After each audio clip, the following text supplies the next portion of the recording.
സെൻസസിന് വന്ദനം. ഇന്ന് ഞാൻ നിങ്ങളുടെ മുന്നിൽ നിൽക്കുന്നത് മാലിന്യമുക്ത ഹരിത കേരളം എന്ന വിഷയത്തെക്കുറിച്ച് സംസാരിക്കാനാണ്. മലരണിക്കാടുകൾ തിങ്ങി തിങ്ങി, മരതക കാന്തിയിൽ മുങ്ങി മുങ്ങി, കരളും മിഴിയും കവർന്നു മിന്നി, കറയറ്റൊരാലസ്യം ഗ്രാമഭംഗി, അത് ചെങ്ങമ്പുഴ കവിത പോലെ പ്രകൃതി സുന്ദരിയായ നാട്. സംസ്കാരത്തിലും തനിമയിലും വിദ്യാഭ്യാസത്തിലും ആരോഗ്യ മേഖലയിലും ഏതൊരു വികസിത രാജ്യത്തോടും കിടപിടിക്കുന്ന നാടാണ് നമ്മുടെ കേരളം. സാക്ഷരതയിലും ആരോഗ്യ ശുചിത്വ മേഖലയിലും ലോകത്തിന് തന്നെ മാതൃകയാണ് നമ്മുടെ നാട്. ഹിന്ദുവും മുസൽമാനും ക്രിസ്ത്യാനിയും ഒരുമയോടെ ജീവിക്കുന്ന മതസൗഹാർദ്ദത്തിൻ്റെ നാടാണ് നമ്മുടെ കൊച്ചു കേരളം. അങ്ങനെ എല്ലാം കൊണ്ടും ദൈവത്തിൻ്റെ സ്വന്തം നാടെന്ന പദവി കേരളത്തിന് അനുയോജ്യമാണ്. പക്ഷേ നാം നേടിയ പുരോഗതികളെല്ലാം പിന്നോട്ടടിക്കുന്ന പ്രവണത നമ്മളിൽ കണ്ടുവരുന്നു.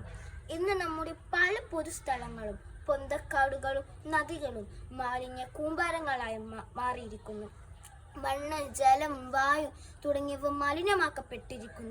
നമ്മുടെ വീടുകൾ, വ്യാപാര സ്ഥാപനങ്ങൾ, ആശുപത്രികൾ തുടങ്ങിയവയിൽ നിന്നും പുറംതള്ളുന്ന മാലിന്യങ്ങൾ, പ്ലാസ്റ്റിക്കുകൾ, കീടനാശിനികൾ മൂലം നമ്മുടെ മണ്ണ് മലിനവും നിർജ്ജീവവുമായി മാറുന്നു.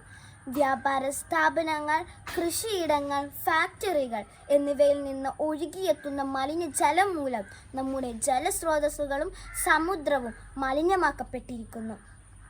വാഹനങ്ങളിൽ നിന്നും പുറംതള്ളുന്ന പുക, പ്ലാസ്റ്റിക് കത്തിക്കുമ്പോഴുണ്ടാകുന്ന മലിനമായ വാതകങ്ങൾ മൂലം നമ്മുടെ വായുവും മലിനമാക്കപ്പെട്ടിരിക്കുന്നു. മലിനമായ ജലാശയങ്ങളും മണ്ണും പ്രകൃതിയുമാണോ നാം വരും തലമുറക്ക് കൈമാറേണ്ടത്? അല്ല. മാലിന്യ സംസ്കരണം നമ്മുടെ ജീവിതത്തിലെ ഭാഗമായി മാറ്റണം. മാലിന്യം ഉറവിടത്തിൽ തന്നെ സംസ്കരിക്കുക എന്നതാണ് ആദ്യപടി. അവയിൽ ജൈവ മാലിന്യം, അജൈവ മാലിന്യം എന്നിങ്ങനെ രണ്ടായി തരംതിരിക്കുക. ഭക്ഷണാവശിഷ്ടങ്ങൾ തുടങ്ങിയവ പശു, കോഴി, പന്നി, ആട് തുടങ്ങിയ വളർത്തുമൃഗങ്ങൾക്ക് ഭക്ഷണമായി നൽകാം. അവയുടെ വിസർജനങ്ങൾ കൃഷിയിടങ്ങളിൽ വളമായും വീട്ടിൽ ബയോഗ്യാസ് പ്ലാന്റിലേക്ക് മാറ്റാനും സാധിക്കും. ഗ്യാസിൻ്റെ വില റോക്കറ്റ് പോലെ കുതിച്ചുയരുന്ന ഈ കാലഘട്ടത്ത് ഓരോ വീട്ടിലും ഒരു ബയോഗ്യാസ് പ്ലാന്റ് ഉണ്ടാവുക എന്നത് ഉചിതമായ കാര്യമാണ്.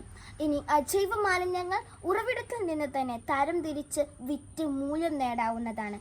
ഒരു കണക്കിന് പറഞ്ഞാൽ ആക്രി പെറുക്കുന്നവൻ നമ്മുടെ സമൂഹത്തിന് ചെയ്യുന്ന സേവനം ഏറെ വിലപ്പെട്ടതാണ്. ഭാവി തലമുറയ്ക്ക് വേണ്ടി, നാടിൻ്റെ നിലനിൽപ്പിന് വേണ്ടി ഇനിയെങ്കിലും ഈ മലിനീകരണ പ്രക്രിയ നാം അവസാനിപ്പിച്ചേ തീരൂ. ദൈവത്തിൻ്റെ സ്വന്തം നാടെന്ന വിശേഷണം നമ്മുടെ കൊച്ചു കേരളത്തിന് നഷ്ടപ്പെടാൻ ഇടയാവരുതെന്ന് പ്രാർത്ഥിച്ചുകൊണ്ട് ഞാൻ എൻ്റെ വാക്കുകൾ നിർത്തുന്നു. നന്ദി, നമസ്കാരം.